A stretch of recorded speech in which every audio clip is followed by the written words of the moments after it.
বনি ইসরাইলের এক লোক 500 বছর আল্লাহর ইবাদত করেছে। কয় বছর?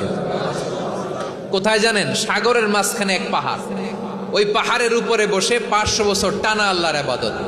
দিনে আর রাতে একবার করে নিচে নামতেন।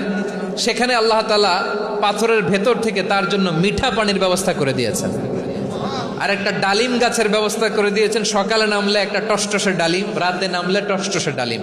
এগুলো খেয়ে খেয়ে 500 বছর সে আল্লাহর ইবাদত করেছে। আর সে আল্লাহর কাছে বলেছে, আল্লাহ আমি যখন মারা যাব সেজদারত অবস্থায় যেন মারা যাই। ঠিকই আল্লাহ সেজদারত অবস্থায় সাইয়েদনা আজরাইলকে পাঠিয়ে দিলেন। সেজদারত অবস্থায় লোকটা মারা গেল। 500 বছর ইবাদতের পরে আল্লাহর দরবারে কিয়ামতের কঠিন ময়দানে যখন লোকটা হাজির হয়ে যাবে, আল্লাহ বলবেন, আদখিলু আবদি আল জান্নাতা বিরহমাতি, আমার বান্দাকে আমার দয়া আমার ভালোবাসা দিয়ে জান্নাতে ঢুকায়া দাও। 500 বছর ইবাদত করছে তো আমার দয়ায় আমার বান্দারে জান্নাত দাও। এই বান্দা বলে, বালবি আমালি, আল্লাহ তোমার দয়া লাগবে কেন? আমি আমার আমল দিয়ে জান্নাতে যেতে চাই। কি দিয়ে? কথা বুঝে নাই বোধহয়। আল্লাহর এই বান্দা কি দিয়ে জান্নাতে ঢুকতে চায়? আমল দিয়ে। আল্লাহ বলছে, আমার দয়ায় আমার বান্দারা জান্নাতে নিয়ে যাও ফেরেশতারা। এ বলে, আল্লাহ তোমার দয়া লাগবে কেন? সেজদা তো কম দেই নাই, জিকির করতে করতে 500 বছর শেষ করে দিলাম, আবার তোমার দয়া লাগবে?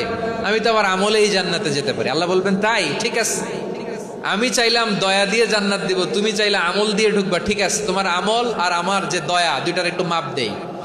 তোমার 500 বছরের ইবাদত এক পাল্লায় রাখো।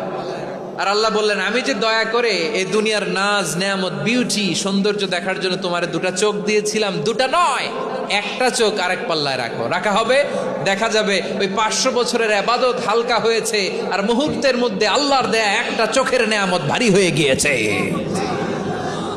আল্লাহ বলবেন, তোমার কথা মতো মাপ দেয়া হলো, এবার ফলাফল দেখো, হিসাব বলে তুমি এখন জাহান্নামে যাবা। Go to the hell fire, যাও এবার জাহান্নামে যাও। মাপ জোখে যখন আসছো আমার সাথে হিসাব ক্যালকুলেশন, যাও তুমি এবার জাহান্নামে যাবা। এবার লোকটা কাচুমাচু করে বলে, আল্লাহ আমি বুঝি নাই, আল্লাহ আমি বুঝতে পারি নাই, খেয়াল করি নাই, তুমি আমারে ক্ষমা করো, তুমি আমারে মাফ করো। ও আল্লাহ, এবার আমি টের পেয়েছি, এবার আমি বুঝতে পেরেছি, তোমার দয়া ছাড়া দুনিয়ায় কেউ জান্নাতে যেতে পারবে না, কেউ পারবে না। আল্লাহ বললেন, ওরে গোলাম, তুই তো কিছুই ছিলি না, অস্তিত্বহীনতা থেকে তোরে অস্তিত্বে আনলো কে? ওই ছোট্ট শুক্রাণু থেকে মায়ের পেটে 9 মাস ধরে খাবার দিয়েছে কে? আবার সুস্থতার সাথে দুনিয়ার বুকে তোরে ডেলিভারির ব্যবস্থা করে দিল কে? আবার তোর মায়ের বুকের ভেতরে 2টা খাবারের লাইনের ব্যবস্থা করে দিল কে? আবার তোকে শৈশব পেরিয়ে কৈশোর পেরিয়ে তারুণ্য, তারপরে যৌবন, এগুলো দান করলো কে? তার চেয়েও বড় কথা, পাহাড়ের মাঝখানে সাগরের মাঝখানে 500 বছর ইবাদত করার শক্তি তোর গায়ে দিয়েছে কে? এই সাগরের মধ্যে লোনা পানি, লবণের পানি মুখে দেয়া যায় না, সেখান থেকে আমি পাহাড়ের ভেতর থেকে মিঠা পানির ব্যবস্থা করে দিলাম। ওই জায়গায় তোরে রিজিকের বন্দোবস্ত করলো কে? সকাল বিকাল 2 বেলা টসটসে ডালিম খাওয়ার ব্যবস্থা করে দিল কে? তোর আবদার ছিল, আল্লাহ আপনি আমার সেজদারত অবস্থায় রুহু কবজ করবেন, তোর শেষ আবদারটাও পূরণ করেছে কে? ও গোলাম, আমার রহমতের তুলনায়, আমার নেয়ামতের তুলনায় তোর 500 বছরের ইবাদতের কোনো ওজনই হবে না। গোটা বিশ্বের কেউ কোনোদিন আমার জান্নাতে ঢুকতে পারবে না আমি আল্লাহর দয়া ছাড়া।